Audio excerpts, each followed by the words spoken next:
a dark situation and so forth. But what has been done in recent years is they make the characters stiff. They're using language that sounds like it's Britain from the 1970s, you know, some formality to it, which is not fun anymore. People are not identifying with that either. The new way to convey story that is set in a different time, we see as successful, for example, Game of Thrones.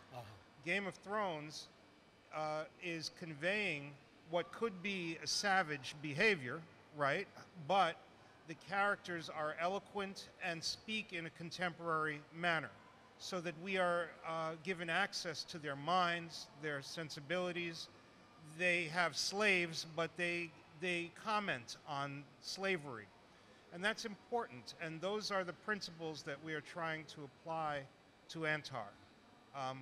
What were the fundamental values of the Arab mind back then? They were not entirely dissimilar as they are today. There's a lot of good and just and brilliant values that they had. Let's see if we can comment on how special Antara was, because he had a really remarkable mind, unusual for the ages. Let's see if we can enlighten a contemporary Arab audience and global audience to show how enlightened this mind was. Thank you. Mitchell, when you are making those transformations in the original narrative, did you intend to idealize or romanticize or westernize or adapt Antara's narrative to be accepted by a Western audience, or humanize him? It's more to be accepted by an international type audience, but I was very, the thing that I was very careful about and I thought was extremely important is that he has to be Arab. And his characteristics in the story, how he relates to the tribe members, how he relates to Abla. I mean, there's bits and pieces in there where you know, if you're from here and you know the culture, you kind of smile when you read it because you go, right, I know that. So it's one of those things where as Jeff was saying, the storytelling is a little bit more contemporary in that it's not linear. It doesn't start at the beginning and end at the end. The storyline moves, which I think is more of a modern way. Heroes in our own lives, not to wait for a hero to save us. So this is where we get to Collective Journey, which is the Antara story. Collective Journey is an omnidirectional story. It is dialogue-based. You can change the story by participating in it because the story is porous. There is a dialogue aspect to the story. We're living in this vast communal narrative, and those who understand how to leverage this new power will be extraordinarily influential. So in the Collective Journey, the protagonist, Antara, in this case, is one of many. Yes, he has exceptional skills, but so do the people around him. And it's his power of communication and theirs that generate the drama of the story. The narrative is driven by a cause for Antara, that's freedom and love. The narrative is weighted toward a non-gendered impulse. The character of Antara loved and respected women, and female power is half of Antara's power. It's really, really interesting. The challenge can be huge or pervasive. Antara helped to unite the tribes that comprise the Middle East, North Africa region. The narrative may be non-linear. Antara's world is a vast and sprawling world where many people contributed toward the evolution of the MENA people. Multiple perspectives and shifting points of view In order for Antara to succeed, he needed to understand the motivations of the tribal leaders, each of whom had their own agendas. And he respected these agendas instead of simply killing them all. There is strength in diversity. Antara is both African and Arab, and the people in the region were varied. He used that to his advantage and strengthened everybody as a result. Mentorship is distributed. Yes, there are older people who are wise and can teach us, but so can our peers. So can even our children. We learn from them and are able to move forward. The narrative is highly immersive from outside. That means that we have comic books, novels, video games, theme park attractions, all of which help to tell the story of Antara. It is conducive to pervasive communication. We are participating in Antara through social media, which means that we are networked. The whole narrative is built on knowledge abundance. To learn more, to have the knowledge at hand, is to help ourselves. And so the hero wins. Antara succeeds because of the community, and the community wins because Antara remains a part of that community. So you have this pedagogy operating that is both ancient from the time of Antara, but relevant to today because story has changed to the point where we can look into each other's eyes even as we tell mass media stories. So no one is coming to save you. We are saving ourselves. We've been using this collective journey model in academia, but also in mass media, right, and in geopolitical crisis intervention. And there it is, Antara, a collective journey experience. The hero is distinguished by his ability to see different kinds of causality, both direct and systemic. The narrative is driven by love and freedom, not war and vengeance. Ancient narratives like this somehow have progressive ideals of race, gender, and different perspectives. It's a vast story world that will manifest as a feature film in multiple media. It is participative, and Michelle intends to recruit voices from the region to help tell the story of Antara. It's not just us, Americans. We're just setting it up so that they can tell their stories. And that's basically the deal, people. Let's talk amongst ourselves about Antara and how this works. Okay, thank you so much, Jeff, for this brilliant and well-organized presentation. It's very panoramic. Thank you. And really, I enjoyed it.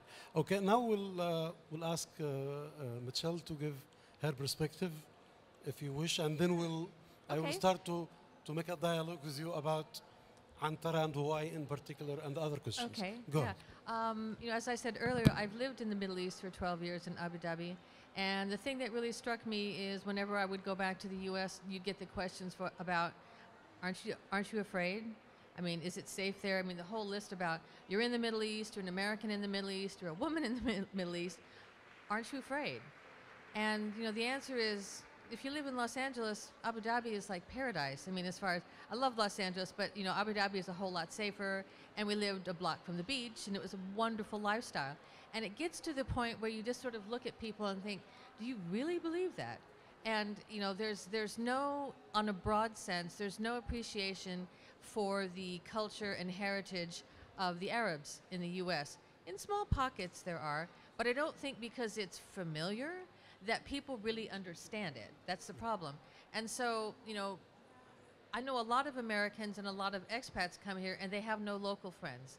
And that was always the big thing that people I have quite a few Emirati friends and then other Arab nationalities, but the question was always, you have local friends? It's like, yes, we have Emirati friends. Do you know Emirati men? I said, yeah, my business partner, he's you know, a man and he's Emirati. And you guys can talk to each other and they say, I mean questions like that. And you think, okay, somebody has to sit down and say, look, here's the narrative. You know, you may not understand the culture and the heritage, but this is the culture and the heritage. And it came from a historical standpoint from way back. And that's kind of what interested me in Antara. And when, again, I learned about the story from a friend of mine and how this character, he really was the father of chivalry. If you look at, you know, his poetry and how he felt about things and how he treated the others, I mean, people go on about, you know, the knights were the fathers of chivalry. It's like, no, this was long before that time. I mean, he was pretty much originally one of the fathers of chivalry, and his poetry and how he had respect for his elders and respect for his tribe and his love for Abla. All these things are very honorable and very interesting if you look at them from a historical standpoint and bring them forward to a lot of what is here now. And again, that to me, it's like, you know, a big joke was someone said, well, don't you feel really intimidated? I work a lot with, my background is finance and with media and finance. They said, don't you feel intimidated when you go to meetings? And I'm like, actually, the worst meeting I ever was in a meeting at Disney in Los Angeles. I said, I've never been to a meeting here where I wasn't very well respected, listened to, and treated very fairly. And I'm like, why is that misconception there? But I think, again, with having an Arabic hero as a superhero type, I mean, he's a real superhero, but basically in a superhero type role, it's going to give people an opportunity to see something completely different. And, you know, again, if you look at Black Panther, I'm sure Marvel knew it was going to do well, but most people said, well, you know, only African Americans are going to go to this movie. No one's going to actually go see this movie. And of course, it broke all sorts of barriers, and I think it's the #3 movie of all time right now, as far as box office. So you sit there and say, you're wrong. You know, people are interested in other cultures and other heritage. If the story is the right story, and you know, it captures the imagination, people are interested. And I think with Antara, you know, we've put a lot of time and effort into, you know, an Emirati gentleman stopped by our stall and said, oh, this is really interesting. I hope you guys do it right. You know, from the idea that, you know, you're not going to Americanize it type of thing. And that's exactly what we plan not to do, because I think that, again, it demeans the character, because he was an Arabic hero. He had a certain way about him with his culture and heritage, and that's what really drew me to the story. Okay, thank you so much. Okay, now I'll go into dialogue with you about some details, and then we will give an opportunity to our respectable audience if they have any question. Okay, as you know, the image of the Arab in American media or American literature or culture is very negative image. I myself, I'm specialized in American literature, and I stayed in America for 10 years. All the novels I read about the Arabs, they have very negative images, whether about men or women. So thank you so much for this great work, because it is going to correct this distorted image about the Arabs. Okay, we'll go back to this later on. But now, let me ask you this question. Why Antara bin Shaddad in particular? What attracted you to this pre-Islamic epic?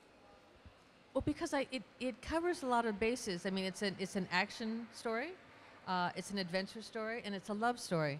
And you know, we've had it out to different places to look at different agencies and like Jeff's company to read the script and understand the story. And I like to say it's not, the story is completely different, but the story style would be like Lord of the Rings. I mean, if you think about Lord of the Rings, they fought for justice, you know, to save their people. There was the love story between the prince and the she was an elfin queen, right? Yeah. Yes. And they're kind of like band of brothers. They fought together. They were honorable. They had a certain way about them. And that's kind of the story of our Antara story, is that he pretty much follows. It's a different story, but he follows that character, in that it's a love story with Abla. He has his half brothers, both Arab and African. that he goes on adventures with, and he's very, very loyal to the tribe. Okay. Jeff said that you used some new narrative paradigms in order to make some modifications to the original, to the realistic Antara. On what basis did you use those paradigms, those narrative, both of you? Those. I mean, I published a lot on Western American fiction, and we have the Western hero, Yes. the Western American hero, and in every culture they have their own hero. So what are the bases of those paradigms that you used to shift That's the a good character question. of Antara? Very good question. Well, one of the things that we became concerned with is that there are certain types of motion picture, big movies, because Antara would be a very expensive movie to make. Yeah. Why are stories about ancient civilizations, biblical epics, the so-called sword and sandal, those films are not doing well in recent years, both on television and film. And we're studying why. And our feeling is that, look, if you translate literally these narratives onto the screen, we're all going to run screaming because it's, you know, it's extremely violent. It's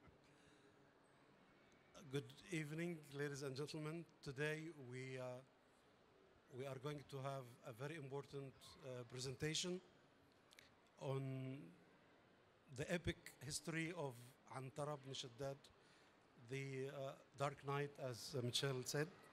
Today we have two brilliant speakers. We'll start with Michelle Nicholson.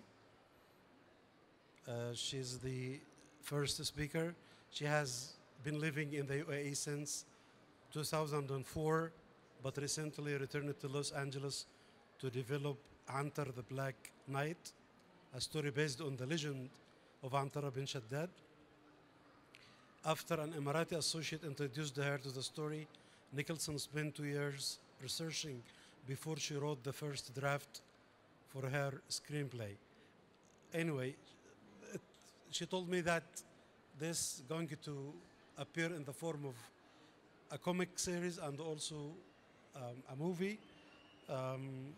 And this series is also being presented to various studios for adaptation into a film franchise. Nicholson's background is in media and finance. Okay, Michelle, the floor is yours. Okay. Thank you. Yes, as it was noted, I've been in the UAE for 12 years, but I've been back in Los Angeles for a couple of years. And in 2007, an Emirati associate of mine introduced me to the story of Antara bin Shaddad. And his question was, how come they never make movies about Arab heroes? We have all sorts of other heroes, but we don't have any Arab heroes in film. And I said, well, quite honestly, we don't know any Arab heroes. So for about 5 minutes after the meeting, he told me about the legend and the story of Antara bin Shaddad, or Antara bin Shaddad. And it struck me as a type of story that could be adapted for an international audience, not just an Arabic story. I mean, you have a very strong character who is a warrior and a poet, and you have the love story of Antara and Abla, which almost, the story of Romeo and Juliet, which obviously came long afterwards, kind of mirrors the story. I mean, obviously that characters don't meet their demise in Antara and Abla, but it's still that very strong love story. So to me, it was a type of project that, if it was developed the right way, could certainly be something for an international audience. We have a really great team back in Los Angeles. The other comic books producer got the comic writer on board. She now is writing for Star Wars and Black Panther, and one of her books is being adapted to take the place of Game of Thrones when it goes off this year. So it's a very good science fiction writer. Nnedi Okorafor, she's been a multiple award winner, and she's actually adapting the series, and it's coming out as a 5-edition comic book series. We have the first edition, which just came out about 3 days ago, here that we're giving out to people to kind of introduce what we're doing. And then there'll be a graphic novel, and it's my understanding that the comics and the graphic novel are at Comic Cave in Dubai and Kina Kanayo. We really haven't been told yet where in Abu Dhabi they'll be. But through this, I was introduced to Jeff Gomez actually at the Dubai Middle East Film and Comic Con. And he is probably the foremost expert on transmedia platforms. He's worked on such films as Avatar, Men in Black, Transformers, and the whole idea about what is a transmedia platform, it's how you take an IP, an intellectual property, and go across various different platforms with it. And because he's the expert at explaining it, that's as far as I'm going to explain it, because he does it a much better job. But we sent the Antara information to him, and oddly enough, I found out later he actually studied epic poetry. So he was familiar with the character of Antara bin Shaddad. And after looking at the materials, Jeff and his team are part of our team now, putting this together with a comic book series and now going into the film. Friday, we both left Monday to come to Abu Dhabi, and last Friday we actually got word back that the project had been picked up from a studio in Los Angeles to be developed into a movie. So the nice thing is the story is moving forward quite well, and we feel that with the recent success of Black Panther, that there really is an interest in ethnic heroes and ethnic characters, and it's about time. I think it's something that this is a different culture and a different heritage that can be adapted for a film for everyone. So at this point in time, I'm going to introduce you to Jeff Gomez and let him talk about what the transmedia platform is and how this applies to what we're doing. Hey people, I'm going to show a series of slides to introduce you to a kind of new way of thinking, which has to do with taking an intellectual property and developing it in such a way that it functions beautifully and elegantly across multiple media platforms. I'm Jeff Gomez, the CEO of Starlight Runner, and we're a production company that specializes in looking at story in a different way. The model that we use is collective journey narrative, and basically it's a new way of looking at story based on the fact that communication has become pervasive. Everyone has become a broadcaster, not just a few elite television networks and news organizations. Transmedia storytelling is the art of telling a story across multiple media platforms in concert. You see this with these new entertainment franchises like Star Wars or Harry Potter or Marvel Cinematic Universe. We've worked on some of the biggest over the past 10 or 20 years. The thing that we've come to realize is that story all by itself is no longer acceptable. Now story has to be inclusive of the input of the audience, the participation of the audience. The storyteller must now listen and integrate this feedback into the telling of the story. This is extremely vital, especially when we encountered something like Antara. Also creating experiences which are immersive, which are take the story off the screen and create things like theme parks and installations, virtual reality, things that can be interacted with are tremendously important, and my company has done this for the Walt Disney Company, and we're doing it now in China, creating these immersive themed experiences. What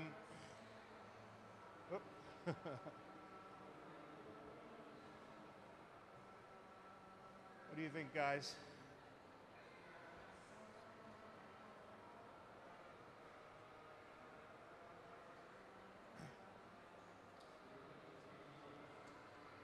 Any way to help? They're working on it. Sorry. So the point is that until now, we have had the standard story, the hero's journey.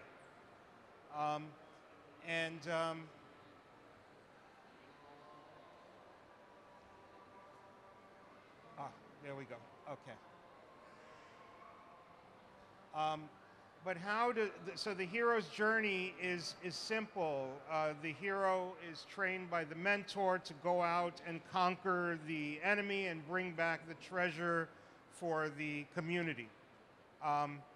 But these things have been happening in the world that are not normal and are happening because of the input of many people, not just one individual hero. So this is now becoming antiquated. The idea of the simple hero, usually from Hollywood, it's a white man who is supposed to be everybody's hero around the world, is no longer the case. We are now starting to see that the application of conflict and violence and the authority of one race and one sense of what is right is no longer applying.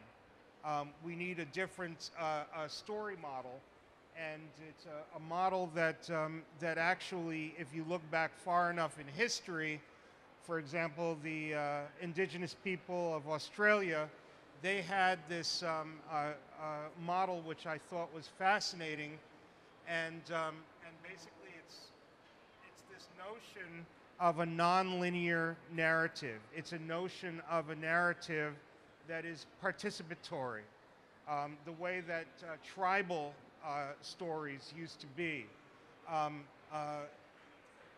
so when you amplify that using social media across a country, across a world, you get a new kind of story, one I think that is appropriate to what we're working on in Antara. It's no longer might makes right. It is a community of the collective.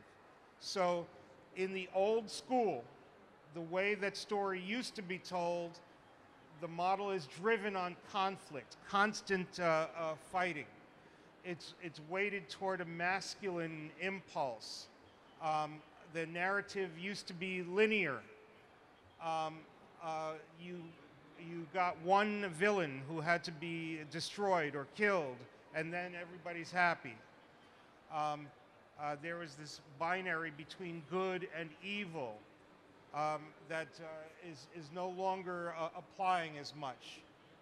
Women are temptresses or goddesses, things like that.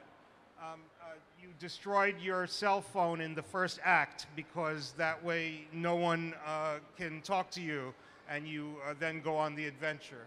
Who needs it? Narrative is built on knowledge scarcity, right? The hero knows nothing and has to discover information along the way. Not anymore. The celebration of heroic power and glory. This is old school. And in the end, the hero loses because the hero has committed violent acts and has gone out into the world and is changed and different from everybody else. So the hero remains alone. And then, of course, the community loses because in the absence of the hero, they can elect someone who may not have their best interests at heart. Sorry there, Donald.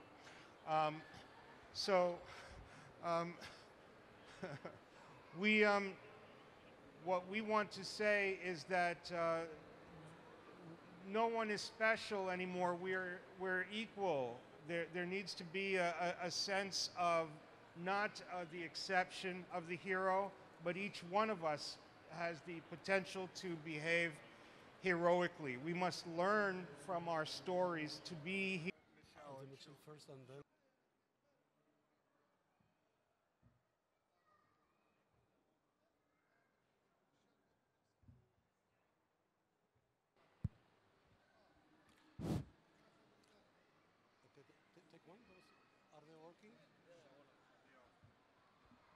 Check, check.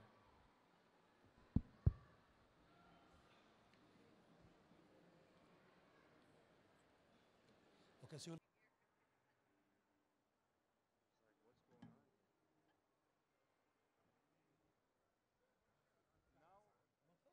It's okay.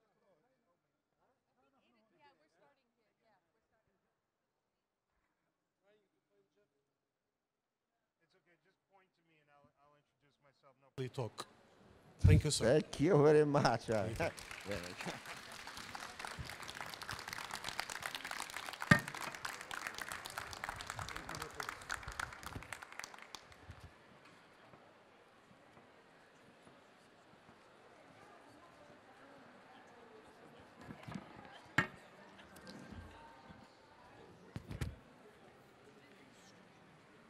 first story by Lem in the Polish newspapers called Przekrój, I have read being, let's say, 8.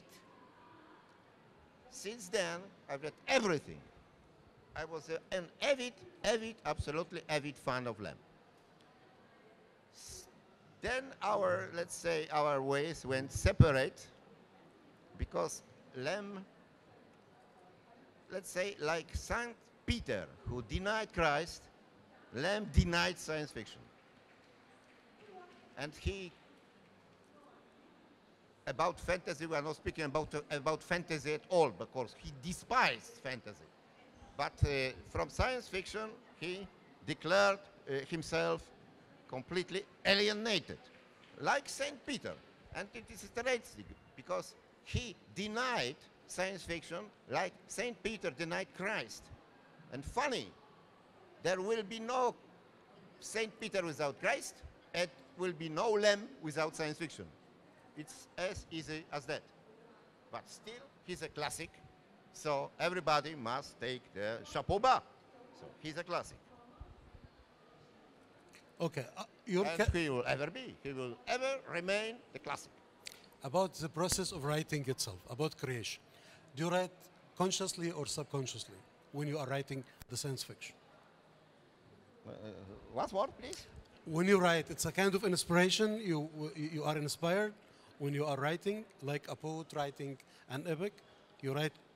Writing is either conscious Yes, or I unconscious. understand. Now I understand. Okay. So, in my opinion, inspiration is overrated. What counts is work. You work, then you destroy what's not good. What's left must be good. But inspiration is overrated. No, there is no muse flying over your homestead. No, that's a legend. That's a fable, fairy tale. Where did you drive your characters or your plots from? From fiction or realism or both, or from the writings of other people? So I describe this like this way. So for me, the story, a novel, something like this, is you can imagine a big circus tent. So this fabric that the tent is made out of, that's the story. That's a fable, that's story. The main pole that is holding this circus tent up is the hero, the protagonist. And the rest of the heroes of your book are these small pegs you put into the earth to keep this tent standing. It's like this. But what's most important, that the story is the queen. So every person, every protagonist, every fact, every word in your book must serve the plot, the story. If it does not serve the plot, it must be taken out. Okay, you prefer to write traditional stories like starting with beginning, a middle, and an end? No. Or modern, postmodern? Not at all. Why? It's no difference for me. It's no problem. I know the story because I'm never, I'm never asking where is this train going. Yes, no. If I board a train, so I'm absolutely sure where this train goes. So if I start a book, I know it will begin like this, the story will develop as this. The finish, the final will be this and this, and the moral will be this and this. And then what I write first and what next and what last, it's of no importance to me. You write for people to entertain what you write? You know, like I'm filling the empty spaces. Okay. You write for entertainment or for moral, to introduce moral lessons, or for what else? Oh, for everything. Like? Wow. How do you expect me to answer? My books are deep, philosophical, you know, touching the most important places in the people's characters and souls. Okay. Good? Very good. Okay. My last question, then we'll go back to the audience. What is your advice for young generation of sci-fi fiction writers? Choose a better profession. Something that pays, something that guarantees your future. Stay away from writing. Thank you. Yes, our respectable audience, any more questions? You have any questions for this great man? You'd like to add anything? You'd like to?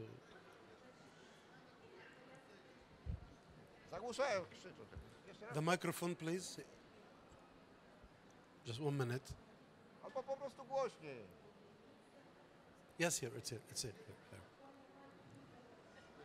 I have found in the last books, which are available in English, it is one translator, one name. In few years, maybe 15 years ago, it was one lady, but now your name, it is connected with translator, one translator in English language. Is it true or not? You have different translator for different books. How is it? Well, it happened that even in one language I had more than one translator. That's true. It happened in English, for example.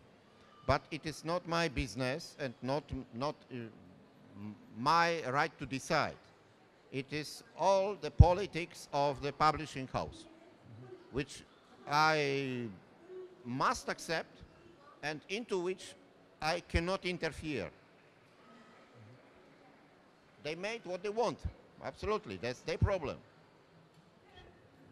So my let's say, most severe form of not accepting will be not signing the contract. But after signing a contract, I have nothing to say. So have you got estimation the number of copies of books which were sold? Today I found 2 million hard copies in the books. Maybe it was more. I don't know. Frankly speaking, I don't know. But many books have been republished and republished and republished with different covers, with different forms. I lost count. I am not controlling it anymore. I'm just counting money. Yes. When you are in the role of a reader, not a writer, what do you read any other genres that as sci-fi? Oh, absolutely, Sci-fi, yes. sorry. So all the let's say not only science fiction and fantasy, absolutely. Recently, I will say that the level goes to the crime stories, thrillers and crime stories, more than science fiction. Right now, I read science fiction and fantasy, let's say, as an obligation, because I have to know what happens in the business. But for fun, I read crime stories and novels. So I love Baldacci, for example. Thank you. Is there a character in your books you especially like? Do you have a favorite character in your books? Well, no, because as I told you before, every character serves the plot. So they are not put into the story and into the plot because I like them or I like to write about them. They serve the plot only. But of course, they must serve the plot right. And that's the biggest problem. Okay. Would like to say Yes, anything please. more? Yeah. Hello, I'm a UAE national, and I came to see my friends, and they told me there's a fantasy book author here. So I was very excited to meet. I've never read your book, so after this, I would like to read. I basically thought that every author who writes fantasy book have an inner child in them. And So, they Peter have Pan this complex. Peter Pan, whatever, and they escape from the real world to the fantasy world, and they take the entire audience with them. So when you said all those things, it made me feel like you're just doing it. You don't love it. Am I right? To some extent, yes. So let's say the Peter Pan complex and being an eternal child, that is something that can be regarded as the truth. That's right. But that's sad, actually. I'm sorry. But the other part of the question, you know, there is a big difference about when you write, it is not an obligation to love it. Of course, you must like it, because if I'm not liking what I'm doing, so I'll be producing shoes or brewing beer, for example. So, of course, I like it. It was some kind of, the greatest happiness that I encountered and that reached me. It was that right now I'm a full-time writer. So I will no going to work at all anymore. No cretin being your director anymore. So no colleagues which are not colleagues, vipers and rattlesnakes. You don't have them right now. You are a writer. So I was very happy. So I have to love what I do. Maybe it is some kind of love. Maybe this child which is still in me, as you say, maybe it is not so eager to love everything, especially eager to show the love, because I don't like to show what I love and I do not, because I'm very careful. It is dangerous to tell people who you really are and what you really are. So I'm full of secrets. Okay. One more question, last question, yes. Just 1 minute, take the microphone, please. Yeah. السلام عليكم. السلام. دكتور صديق لو سمحت عاوز اساله بس هل الكتابه في الخيال ليها تاثير على زياده نسبه الجرائم لدى الاطفال؟ Okay, the question is that does science fiction or any fantasy writing lead to the increase in crime rate in terms of children, particularly with regard to children? Absolutely not. There cannot be any connection. Why? Absolutely not. Okay. Any more questions? Okay. By the end of the session, and on behalf of you, let us greet and thank our brilliant, great author for this fantastic, fabulous, and friendly. Is to make sure that Ed Sheeran will not be singing.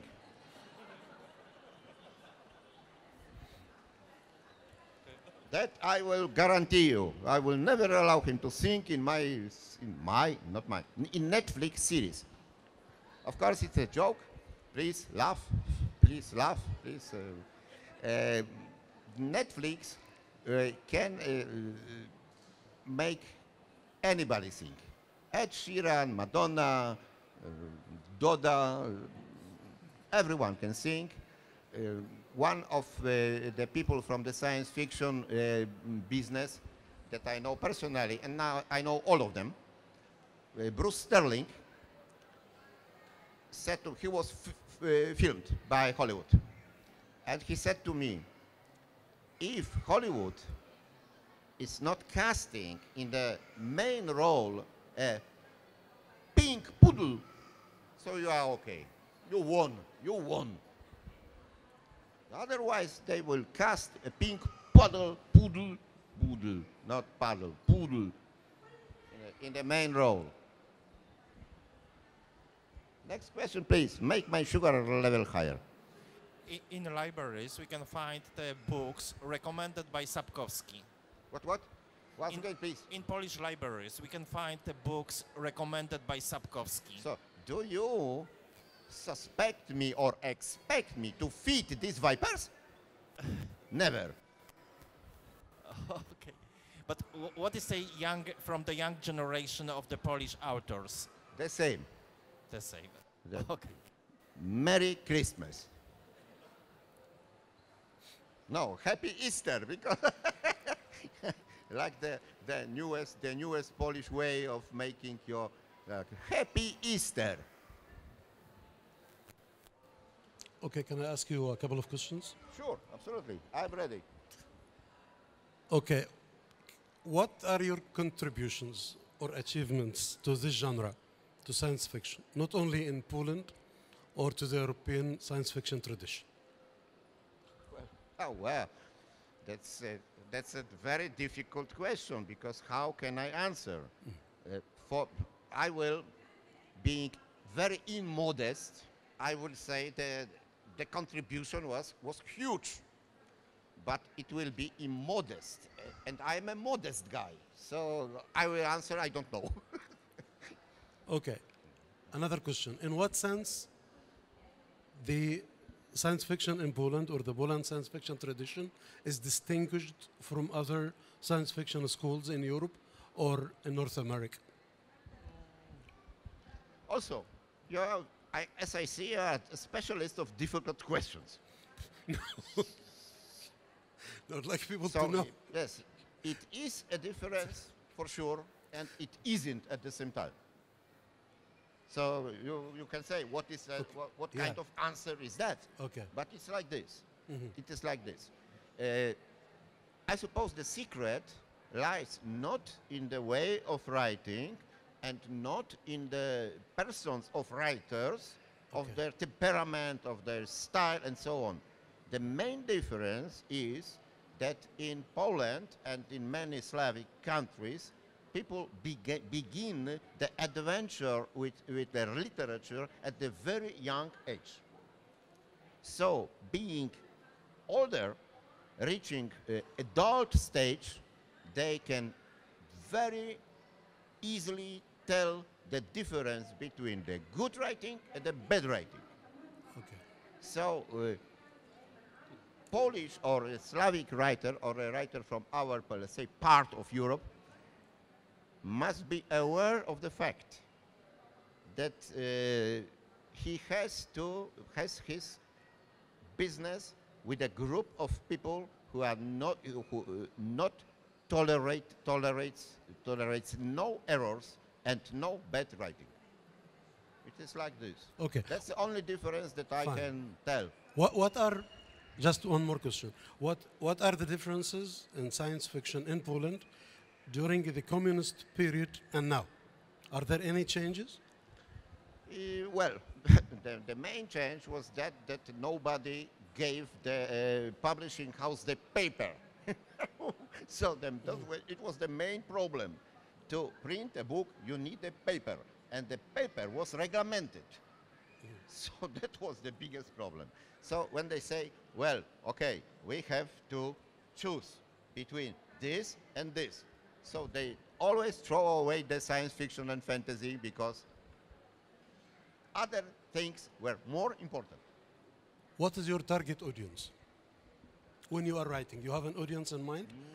No, you know, I consider myself like a kind of everyman, like the Germans say, jedermann. So I am so typical in every aspect. So I'm quite sure and quite convinced of the fact that what the joke that is funny for me must be funny for everybody. If something makes me sad, it must be sad for everyone. So it is like this. So no target. I am the target. Okay. You didn't create fantasy fiction, but definitely you take it from somebody else, or you came under the impact of anybody else. Did you come under the impact of any author? Wow. So. Or did yes, you, or sure, did for you have sure. an impact on others? For sure. Before I started writing, I considered myself as a specialist in the field of science fiction and fantasy. Everything that was of importance in this field was known by me perfectly well. But of course, I will never admit and confess to stealing from somebody or being an imitator. No, sorry, never, sorry. Okay, what is the future of science fiction in Poland? It's bright. I suppose it is bright. It was bright. It is a kind of literature that will never go down. Never. It will always be on the top. Right now, in the Booker list, there are 2 books from the science fiction field. And the same. And look at the list of bestsellers in New York Times, in every paper. Stephen King, you can consider him a science fiction writer, absolutely. Neil Gaiman, Joe Abercrombie, Fine. Yeah. and the old guard, of course, and the old guard. Do you have problems with publications? Bright. The future of science fiction and fantasy is bright. It is painted in the brightest colors you can imagine. Okay. Yellow, for example. Do you have problems with publications in Poland? Publications? Now, with publishing, will you talk about publication? No, right now I am I'm a lazy son of a bitch, doing nothing. So it is good. So it is one of the really brightest sides of being a writer. You can do nothing if you want. How many books have you sold now for The Witcher? You mean titles? Yes. Around 12. Yeah. Something like this. Let's say 12. Titles. Okay. Because about copies I don't know shit because they will never tell me anything. What are the other writers, other sci-fi writers all over the world you recommend to people to read? Well, as I said just before, so right now, in my opinion, the top shelf, it is still the old guard like Stephen King, and you can consider him also an old guard, Neil Gaiman. Very good is Joe Abercrombie. Very good is Peter Rothfuss. Very good is old guard Philip Pullman. Very good is Dave Duncan. That's like my short list, let's say. Because if I have to tell all of them, we don't have so much time. For people from outside Poland, you read them in their original language or you read them in translation? I read only in original language. I never read translations because, as Italians say, traditore traduttore. It means the translator is a traitor. Yeah. So, do you think a translation is bad? So why did you allow them to translate your work? Nobody asked me. No, really. What about translation? Do you think? Normally it looks like this. If the publishing house somewhere around the world is kind enough, they send me the CV of the translator. So I can see he translated this and this and this from Polish into, let's say, Chinese, Spanish, or German, or you name it. But I cannot imagine the situation that I look at the CV and say, well, he or she translated. Well, let me think about the name. And all that, Sienkiewicz. So I refuse him. I don't want him because he translated Sienkiewicz. Never. I cannot imagine such a situation. So I read this CV. I said, okay, please. And then I see the book. Nobody will ask me anything. If the translator is kind enough, and if he really wants to make a job good done, sometimes they ask me the questions. Sometimes they ask me 2 questions, sometimes 200 every month. But you write in Polish, right?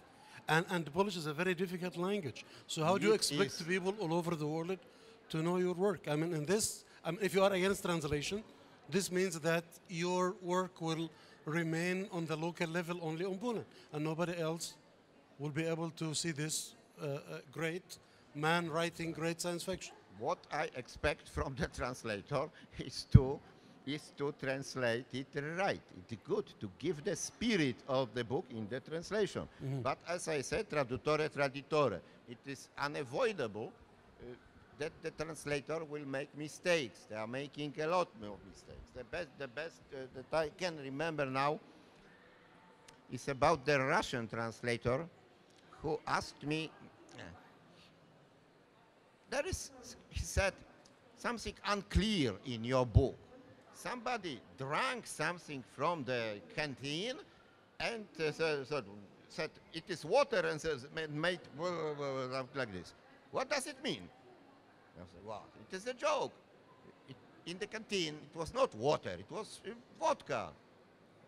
Looked at me and said, and who make after vodka?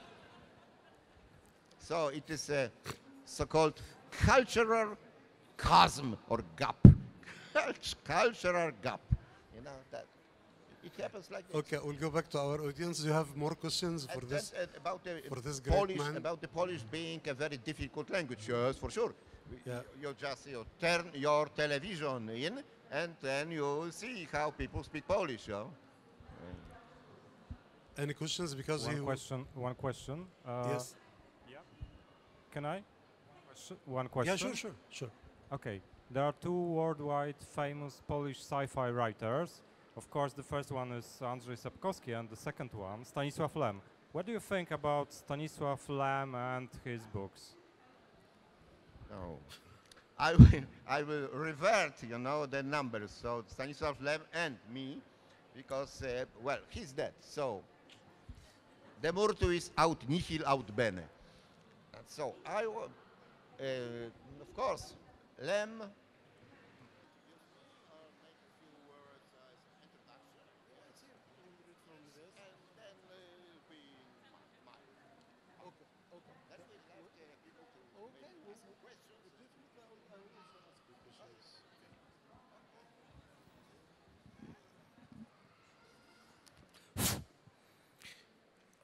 Good evening, ladies and gentlemen, and welcome to this important seminar. Tonight, we have a very important author who is going to talk with you about Polish fantasy fiction, Andrzej Sapkowski. He is one of Poland's most popular fantasy authors and a multiple winner of all prizes for works of literary fantasy. In 1997, he won the Politika Passport Prize, awarded by Politika, the leading magazine, to Polish artists with international success. Sapkowski is best known for his book series, The Witcher. He is the only Polish fantasy writer to have succeeded in crossing the boundaries of popular literature and catching the interests of not just newspaper reviewers, but also serious critics. His books have been translated into 19 languages. My friend, the floor is yours. Go on. The floor is mine. So, first of all, thank you very much, United Emirates, for inviting me. Thank you for your hospitality. Please don't be shy to invite me once more. I will not refuse the invitation. So, first of all, let's make some corrections to the forward. I have received many awards. The most important one is the World Fantasy Award, which is granted to writers who are supposed to die quickly, because they choose the writers which are over 69, and they grant this award to them because they are afraid that they will not succeed. The next year can be too late. So I have this award. It's hanging on my wall.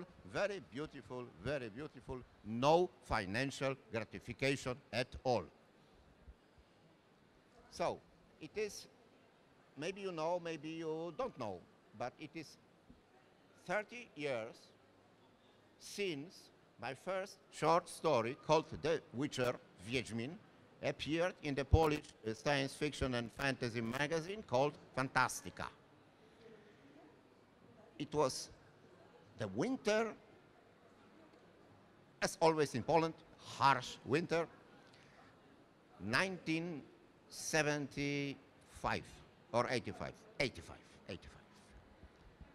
And I committed this short story called The Witcher. I sent it to Fantastica, to the literary competition. And I waited and waited and waited a whole year. No, nothing, no signal, nothing. I said, yes, I lost. So, my career as a writer is kaput. I will never be a writer. One story I have sent for the competition, and nothing, no award, no response, nothing, not even kiss my ass. Nothing. And a full year, 1986, The Witcher, the story appeared in the science fiction and fantasy magazine Fantastica. Wow, said, now I am a writer, I'm a writer. Everybody come, please, bring me flowers and vodka. I'm a writer. But you are out. Komu zadzwoni, ten wychodzi. Jak zadzwoni mnie, ja wychodzę. Well, where aha, yes, I know, sorry. So, you can believe me or not. You can consider me a liar or an arrogant son of a bitch, but believe me, I never planned any writing career. I wrote this story for the competition and was completely convinced, absolutely 100%, that I will never commit anything more. But the impact that this story, The Witcher, and the name The Witcher had on the Polish science fiction and fantasy community called the fans was so tremendous. So I was forced to write something more because they demanded it very strongly. My first contacts with the Polish fandom, with the guys who love science fiction and fantasy, read everything which is printed or appears in magazines. It was scarce, I will tell. I never understood what it's all about. Some kind of association, fandom, nothing. So it took me maybe 5 years to be convinced that maybe I should appear among them on their sabbaticals, which are called conventions, science fiction conventions. So I started to participate in these science fiction conventions. It took me more than 20 years to realize that the Polish fandom is like this old saying about the Roman Senate. They say, senatores boni viri, senatus autem mala bestia. So the Polish fandom is the same like that. It's absolutely the same. So guys in the fandom are okay, but as a whole, there are rattlesnakes. You know, a pit full of rattlesnakes. So no more, no. Fandom has given me nothing. I have given nothing to fandom. So we are on the equal basis. It's equal. So right now I'm 70 years old. So as I told you, I've received this World Fantasy Award. That's why, that's the reason. I'm 70. I have no plans, or I do not mean to just go into the state of laziness. Surely I will commit something more, because the chances that the Polish Ministry of Culture will pay my rent are scarce. I will calculate them at a level of 0. So I have to write, otherwise I will be evicted from my homestead, and that's not a good perspective. Absolutely. I do not see forward to it. So, I'm tired. So, are there any questions? Please, no. Oh, okay. No, let me rest a moment. I answer your question very readily and happily. No question. Good. So, yes. You need some questions? Okay. Okay. Just a little bit louder. Yeah. Go ahead. What I found today in the Amazon American store, American magazine, you are presented as one of the most successful writer in the world, fantastic writer in the world. I was surprised because it was 15 or 20 books available, not in the American version, but also UK, also German. So essentially the books are available, are presented, and there are many opinions.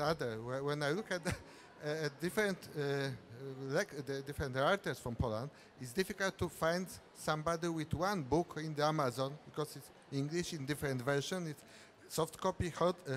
It is the version to be sent by internet. But your books are really available. So from going to the next book, what is your idea? You are thinking 1 year about what would be and write for 1-2 months, or you have all the time thinking about the next chapter or next book of the story? Because really it is a long story, similar hero in your book. Have you planned, or you have idea immediately and write in short time?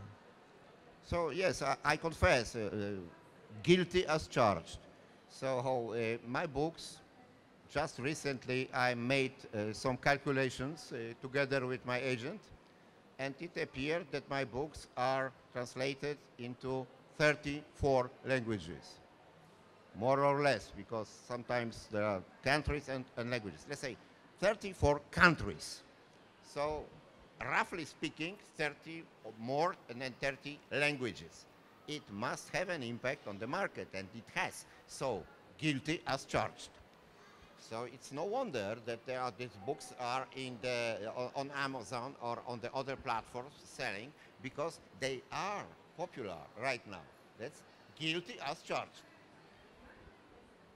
I've been translated into Chinese, Korean, Japanese, Portuguese in Brazil, Portuguese in Europe, you name it, a lot of them. So guilty as charged. But what can I do? To say no? So I'm not stupid. Maybe I'm looking, but I'm not. Believe me, my IQ is over 200. Okay, another question. So the rest. Sorry, right now I have some plans. Of course, I mean my literary work. I have some plans, but I will not disclose it, because it is the old truth that the ideas could be stolen. So one of my people, writers that I know personally, Tim Powers, American, asked, what will be your next book about? He answers all the same about steamboats. So, okay, let's steal it. So, if you ask me what my next book will be about, it will be about steamboats. Yes, Please, next question. Okay. Please. Give me some problems. Give me some problems. Thank you very much for giving Make my opportunity. sugar level higher. Sure. So we'll not ask about what will be a book, because we know about Steamboat, but when you expect the new book to be released? 6 months after I finish writing. Great. Okay. It's a precise calculation. That's okay. When you finish, exactly my question, when you finish writing? That is not to be disclosed. This is one of the greatest secrets. And I count among the greatest secrets the ones that I don't know the answer myself. If I can take opportunity to ask last question from my side. Are you in any how involved in the production of this new Netflix series based on your books, Witcher? Sure, absolutely, absolutely. I am a consultant. Let's say I'm a consultant. And I know for sure that my biggest task as a consultant is to... The microphone's on.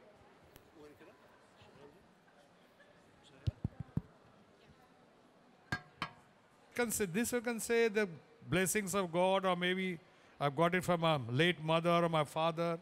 They have contributed a lot in terms of my picking up capacity or my memory. It happened with Sonakshi, your daughter also. Sonakshi, yes. Sonakshi. She also dubbed her first film at one. Yeah. Great. Thank you. It's 6. Yeah. Okay. Yeah. Okay. So what I'd like to could you just give me 1 minute, please? We're just wrapping up. Okay. We can have a conversation with Mr. Sinha and Bharti Pradhan. We continue this conversation in our stall, which is in hall number 11. The stall is F52. So please follow us over there and we can continue that conversation. We're running a bit late for this next session, and for which I apologize on behalf of Om Books International. I hope not to inconvenience you people too much. Please take over. And this book is for sale at stall number F52. Please, let's proceed to the stall. Come. Thank you very much. I should contribute my might towards the society, towards the people, towards the nation. And that's why, under my social obligation, one day, right at the peak of my career, I jumped into the bandwagon. I turned towards politics, and that too in opposition. When I went to the opposition, many people thought I had gone crazy. Our friend Subhash Ghai, very famous filmmaker, he thought I had gone mad. But nonetheless, I continued, and of course the time came slowly but surely, that one day record was again created. The first time somebody from entire film industry became the cabinet minister, full-fledged cabinet minister of health and family welfare, and the cabinet minister of shipping, and then rest is the history. So this is what happened. I didn't want to go into films. I didn't want to continue, couldn't become a doctor, or couldn't continue medicine. That is why in the book also I have said, and I always tell people, that for your children, your ego should be set aside. Go by the aptitude of the child. If he wants to become, if he's capable of becoming a doctor, don't force him to become an engineer, and vice versa. Thank you. Can I ask you something? You mentioned, Deepa, you mentioned how honest he's been. I want to ask you something. In all these years, I haven't. How difficult was it, and which was the most difficult part of the book for you to be so forthright about?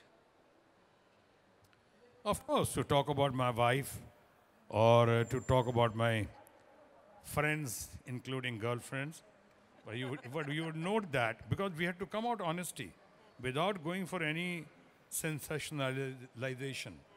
And if we'll maintain, we always decided that the dignity of the woman must be kept intact. We have talked about the woman, but we have not at all, we have discussed those things otherwise some people would like to go through. I've always taken even the friends who are my girlfriends or who came in my life as my anchor. I've learned a lot from them. They have contributed in my life. I remain grateful to them, shall always remain grateful to them. That's why I never make fun of them. No woman, no fun, no this kind of stupidity. We have carried on, and for that, along with me, of course, but Bharti is also to be given equal credit. Thank you. Bharti, this is a person who, as I said, had his scars on his face, and he came from Bihar, and initially had to be struggling and battling also with a kind of an accent problem, and which he conquers. He goes on to conquer, I suppose, and then with all the people from the opposition, your book is one of the most outstanding books because he's from the BJP, from the opposition, as he said, and you've got a Congress MP and stalwart who agreed to give the foreword of the book. Alongside that, you actually went around talking to everybody with whom he had a run-in, but you spoke about him extremely affectionately. Now, a lot depends on him as to why that happened. A lot depended on how you earned their comfort level to be able to speak about him so honestly. How did you go about that? For two reasons it was easy to do it. One, because like I told you, everybody was happy to, all the people I went to, they were all very, very happy to be a part of a book on Mr. Shatrughan Sinha. So that kind of opened doors for me. The second, I guess, is my own experience as a journalist. I mean, you want copy, that's it. So when you go to a person, you don't let go until you get the copy. And that, I guess that experience also helped. So it was a combination of both. And as far as his getting the somebody from the Congress to write a foreword on a BJP MP, it's unprecedented. It's unprecedented. But then the book itself is unprecedented if you go, because it really is, it broke, after Mr. Sinha's book, I personally know of film actors whose biographies, the different publishers had to actually ask them, look, go back and do this, because they were not willing to go ahead with the manuscript until it was redone to come to this level of honesty. So I mean, very big names, I can't take them right now. But I know personally of a very, very big actor whose book was written and the publishers asked him to, include this, because it had to match up. So it's kind of set a benchmark for biographies and autobiographies of celebrities.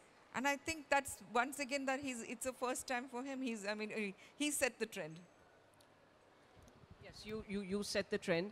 We're not going to, at this forum right now, talk about too much about the girlfriends because you've had a very, very rich life. Much as I would love to, go down that route.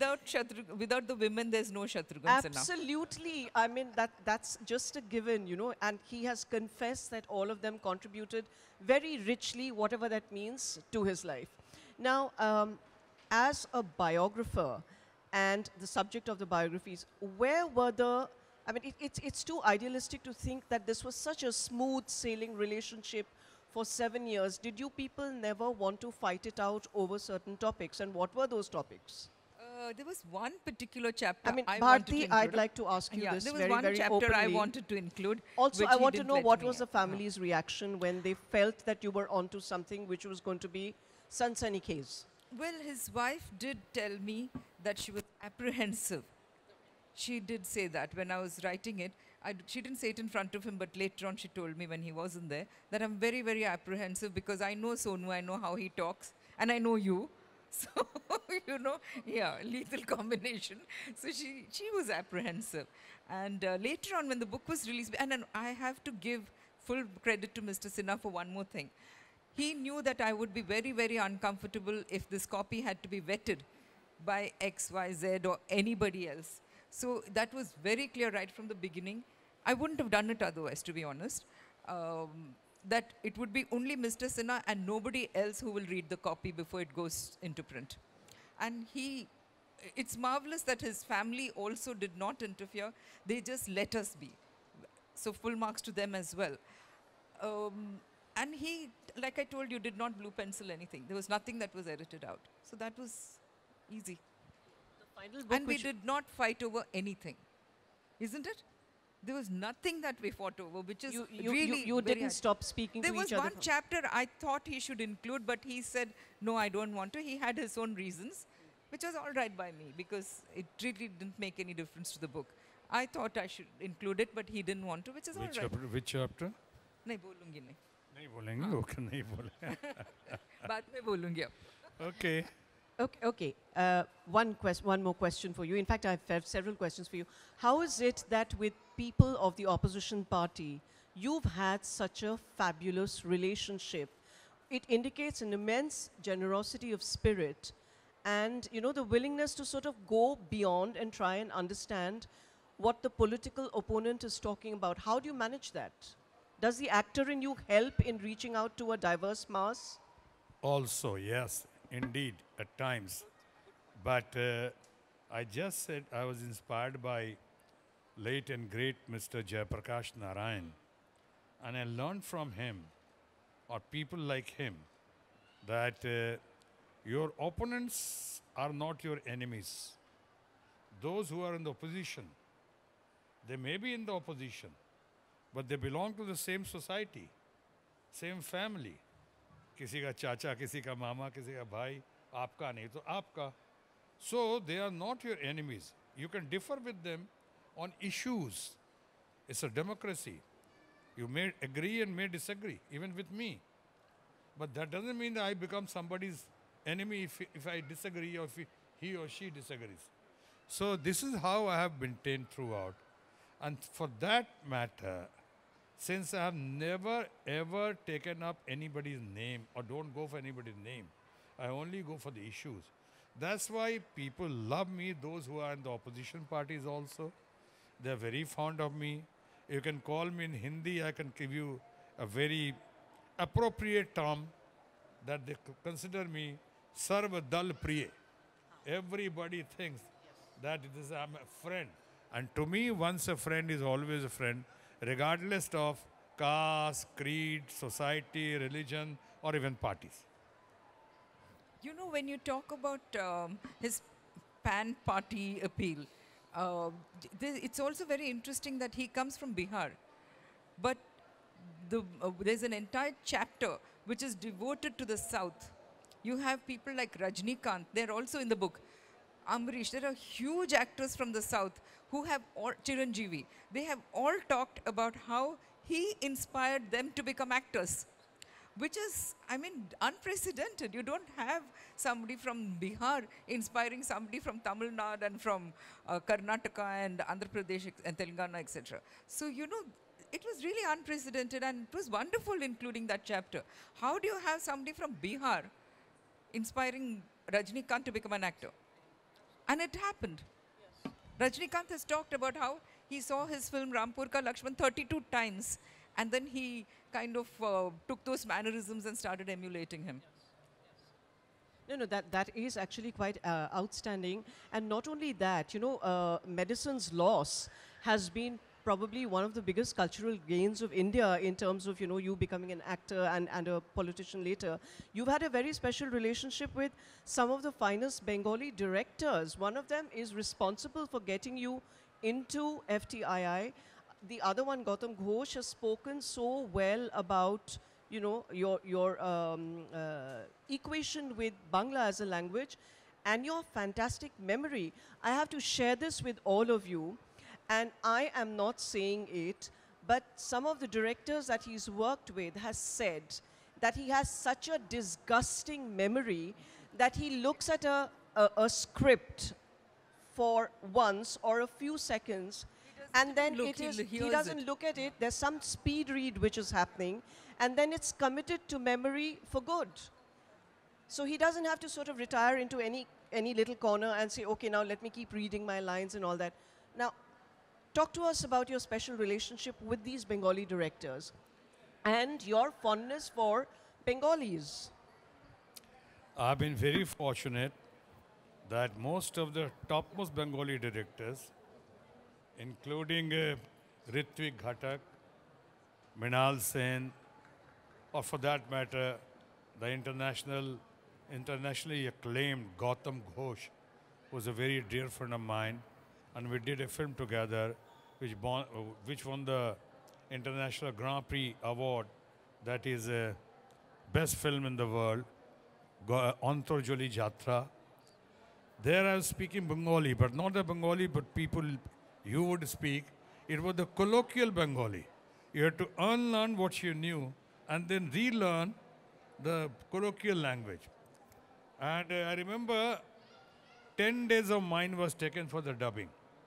And great actors, I had an opportunity of working with the great actors like Robbie Ghosh, Boshantada, and there's also, they took 10 days for them also, dubbing in Bengal. So one day I was having lunch somewhere. I said, is the theater around? He said, yeah, it's 10 minutes. I said, is there somebody who can assist me, guide me? I took somebody to the theater, and in one go, right from 2 or 3 in the afternoon to about 8, 9, I finished the entire film. I didn't have to go through the script, and I knew the lines by heart. So this is... Sir, he's known to say khamosh to everybody. He actually doesn't even need to say khamosh. When he walks in, it's good enough. Everybody else falls silent and khamosh. And it's a privilege, that's Shatrughan Sinha, the subject of this biography. And it's a privilege to welcome an old friend and a very, very distinguished biographer out of India. Her name is Bharti S. Pradhan, and probably one of the finest film journalists out of India. Please, Bharti, take your seat.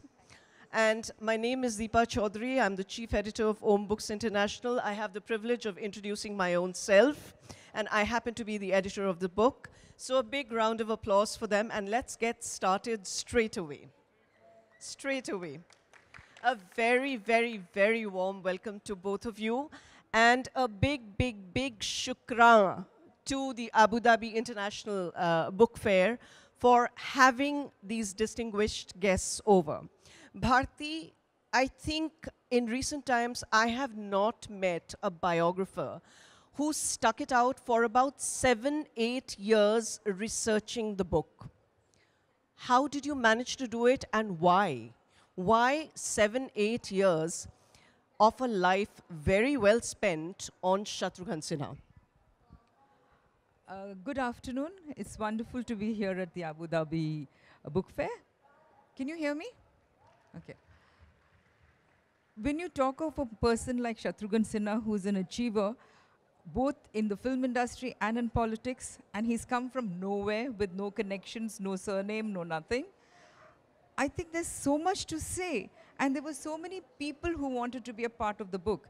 We had politicians, we had film people, people as diverse as Nawaz Sharif from Pakistan to Amitabh Bachchan here and Subhash Ghai. We had a whole range of people who wanted to be a part of the book.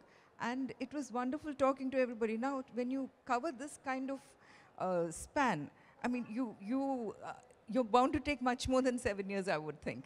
And this was not a 7-year enterprise. I think it was much more because I have known him for about 20 years before that. So I think it's been an ongoing process which finally came out when you edited the book, Deepa. Thank you. I'm going to get to you, sir, very, very quickly. But before that, I have to say that this is one of the most honest biographies, not only to come out of India, but definitely to come out of the world. And what made it possible? What made it possible for it to be such an honest biography? You usually have family members, the subject himself who will come in and say that, no, you can't put this, you have to put that, you have to do it according to me. So you seem to have had a cakewalk with him. Okay, I had a cakewalk because of the kind of person Mr. Sinha is. I think anybody who knows him will know just how open he is about and how sporting he is about his life and about his opinions. whether you agree with it or not. He's very, very honest with it and very forthright. He's that way as a person. And that's the reason I was keen to do the book. And when I spoke to him, we were both on the same page. We knew that this is going to be candid, it's going to be humorous, it's going to be inspiring, and we're not going to hold our punches. So we're not going to pull our punches. So we were very, very clear about it. Now, what I have to say is, as a journalist, you know, I know what it's like to be balanced and that it has to be readable, it has to be credible, but it's thanks to Mr. Sinha that he agreed to be readable and credible and balanced. You know, there were times when he said something about, say, Amitabh Bachchan or about Lal Krishna Advani or about his own family. So immediately I went back to those people. I went to Mr. Advani, I went to Amitabh Bachchan, I went to his family and got their counter to what he had to say. So the balance was maintained, and that was only because he was sporting about it. He could very well have put his foot down and said, no, let's not have this, or can you gloss over this, or can you edit this out? He didn't. My first manuscript was my final manuscript. There was just no blue penciling by him. And I think the credit goes completely to him. How and why did you decide to be so honest about your life? And it all starts somewhere in a house called the Ramayana. Please tell us about it.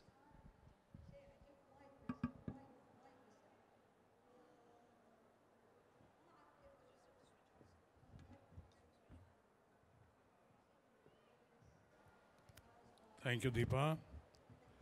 To begin with, I must salute the rulers of Abu Dhabi, UAE, and the civil society, and of course, our friends who are sitting here in limited numbers. But let me tell you, I don't get disheartened by the numbers. To me, I firmly believe that it doesn't matter how many people you impress. What matters is whom do you impress. They are more important. And so I'm quite glad, overwhelmed to be over here. Despite some hiccups and roadblocks, because of some confusion or lack of coordination, but I don't blame anyone. Nonetheless, we are sitting over here for a good cause, great cause, and the most talked about cause, the book, Anything But Khamosh, which you all have presented. Margot has prepared it, and very brilliant writer, genius in her own sense, our family friend, Bharti Pradhan has done it, prepared it, presented it. You asked me a question, Deepa, that how come we could come out with such an honest, I would say not only honest, but transparent book. And so there was no reason, because Bharti was the one who convinced me. I was not going for it. But when she convinced me, she said, your story has been full of turns and twists, ups and downs, achievements, success, struggle, passion, drama, and that too without having anybody from your family in film line as well as in politics. So you can be called, besides Allah Ta'ala ka fazal, Vaheguru ka ashirwad, Prabhu ki kripa, it can be called a self-made man. And not only that, it was her desire, and I agreed to it, that it should be an inspiring book. It should motivate the younger generation, the new people. Through this book, we can tell them that if Shatrughan Sinha can make it, anybody can make it if he has the confidence, commitment, determination, passion, then certainly he can bring the comfort level. And this is what happened.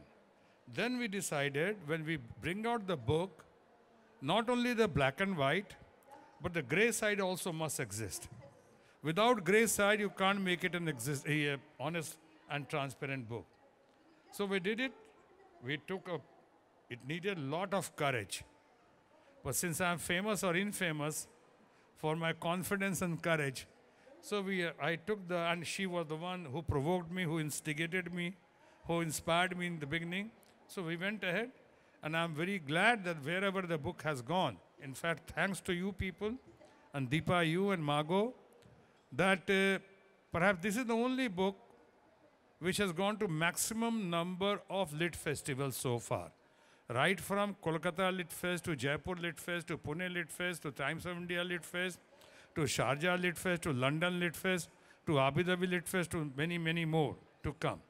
So I'm very glad. And another point I would like to mention, that this book has become quite popular, very popular, thanks to Bharti, thanks to you all, that younger generation, not only adults, but even children, 13, 14, 15 age, they have come to, queued up at my house, asked for an autograph, they have brought their parents, they have been talking about this book, because this book is very inspiring and motivating. It is, for many of them, it's a learning experience. So I have my, with an attitude of gratitude, I'm very thankful and very grateful to Deepa, Mago, Bharti Pradhan, and all the people who have contributed in this book. Thank you. You are the biggest contributor, actually. We were just queuing up in the wings to get the story out. And as balanced as you have been, Bharti herself is known to be so balanced in her approach. She can call up at 3 o'clock in the night and say, I don't agree with you. And I have to say, all right. And then she calls up in the morning and says, okay, I agree with certain things that you're saying. So I think we had a very good combination over there. You're a very unusual combination of the actor and the politician. And you come from a family of academics. So how did you land up with 4 scars on your face on your way to FTII to become the most unlikely and maverick hero of Bollywood and arguably one of the most celebrated actors? Thank you for being so kind to me, Deepa. But the fact remains, just now I answered you in the previous question that my biggest asset so far has been my confidence. And this cutty-putty shakal of mine, this is face full of scars, many people thought I wouldn't be able to make it. But, and so many people suggested that to go for the plastic surgery, cosmetic surgery. I almost agreed. But then a late and great Mr. Devanand, the superstar, he suggested me that don't go for it. And he gave his own example. He said, Dekho, mera daant ke beech mein gadda hai. Many people told me to get it filled. But I didn't, because kaam chalega to naam chalega. Once you become very popular through your work, everything will be accepted. And that's what happened. Devanand, in case of late and great Devanand, everything was accepted. It became Deva style. In my case, it got accepted once I was accepted by the people and the masses in general, and intelligentsia and media in particular. So I always believed, and I told the people that accept me as I am, good, bad, or ugly. And they had to accept me. But this was through my passion, through my confidence, and through my commitment to cinema, and also my determination to go ahead and make it. So somehow, of course, my family, as you said, all the comedians, my father, late and great father was he did his BSc and MSc in America that time, USA. All my brothers, they're all well-read. The eldest one is space scientist in America. Dr. Ram, Dr. Lakhan was an aviation scientist in America. He came back now after many years. My third brother, Dr. Bharat. We have 4 brothers, Ram, Lakhan, and Bharat. He is a doctor, doing very good, very well in London. Since I was not very good at studies, or my aptitude was not there for science or medicine, they wanted to make me a doctor, my parents. But I was not fit enough to become a compounder even. But that's a different story. That one day I became the health minister of India. Yes. That's a different thing altogether. So all those people, while sending me to FTII, they decided that something garbad goes, then they will take care of me. Fortunately, I went into the right direction. I struggled after FTII, continued, and then rest is the history which you all know. But from there, what you mentioned, talked about politics. I went to politics selflessly. not to gain anything. I was very inspired by a great leader, Jayaprakash Narayan, and I decided that this is the high time and right. كنز الشباب الذي بددته تيها فوق الدروب بلا وعي ولا أثر مشردا أحمل الأحزان أعتلها أسعى إلى قدري ومصيبتي قدري. Дякую. Thank you very much. And now Imadedin Raev is working on translation of a poetry book by Agatangel Krimsky called Palm Branches. Also is written in Middle East. And now we will try to read one poem from this book also in Ukrainian and Arabic. Пальмове гілля – це збірка. Горді пальми, думні лаври, манячливий кипарис, океан тропічних квітів, ще й цвіте цитринний ліс. Я хитнувся, бо наче впився із аромату тих квіток, аж погляну коло пальми простий житній колосок. Гей, земляче, шепче колос, похилившись на стебло. Ми чужі для цього раю. Що ж сюди нас принесло? Це точно про Ліван. Прошу. Thank you, Marina.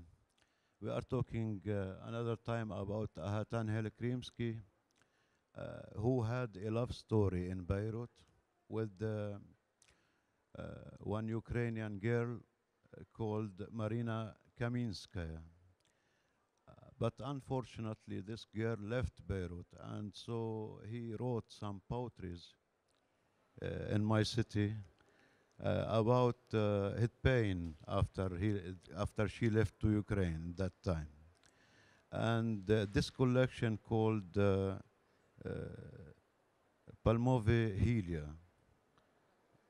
And I started to translate some poetries of this collection in prose.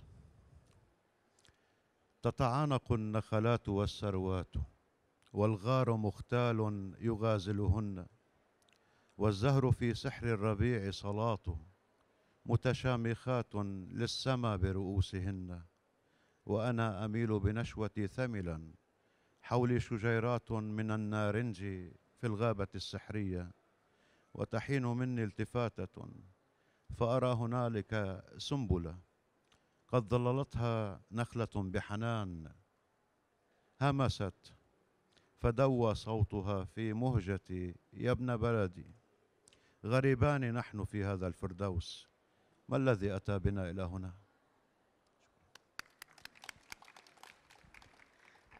Dear friends, I'm happy to say that today our presentation visited by Lana Halabi. She is the owner of Vintage Bookshop in Beirut. And why I mention her name? Because it is also the sign of our Ukrainian, Arabic, Ukrainian-Lebanese cooperation in the sphere of book publishing, book presenting, book promotion. And she makes a great job. She's very creative, and what she has done with her bookshop, with her cultural and book projects, so it's unbelievable. And I would like to mention that I'm as a writer, I promised you not to say today that I am a writer, but as a writer, I wrote a book about two Ukrainian ladies married to Lebanese. And my book called Ajnabiya in Red Car. Ajnabi in Red Car. And novel starts in the region where Lana Halabi lives and where is a book store.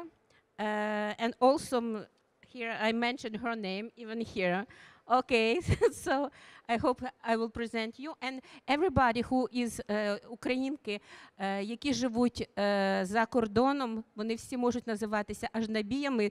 Тож я вас закликаю, ажнабії, українські ажнабії всіх країн, єднайтеся. От. Зараз хочу закінчити цю презентацію, бо наш час добігає кінця. Unfortunately, our time will be over in a few minutes, and we have these few minutes to put questions to, firstly, to Imadedin Raev, and maybe secondly to me, if you have such questions. No questions. Okay.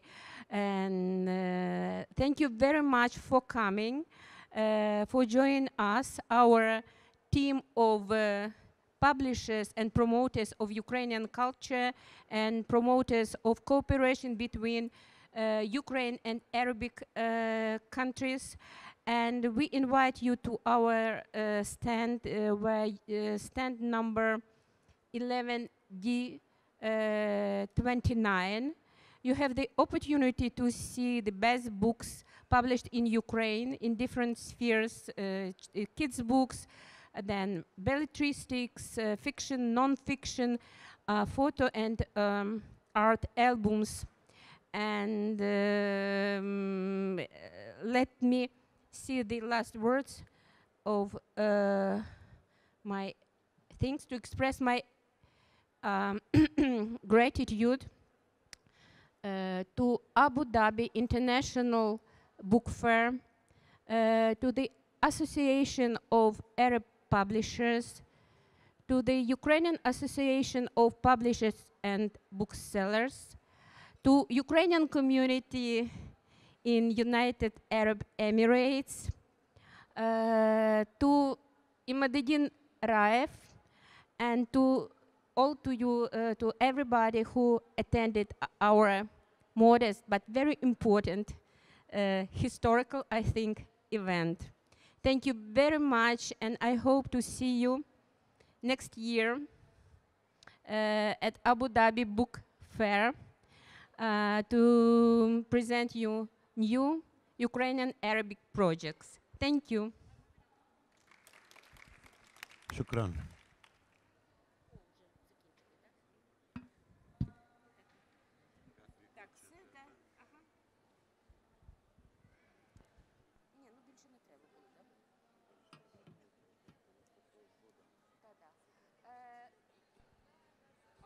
Dear friends, you have the opportunity now to get the autograph or the book to be signed by Imadedin Raev now here or at the stand of Association of Ukrainian Publishers and Booksellers. Thank you so much. Stand number 11D29.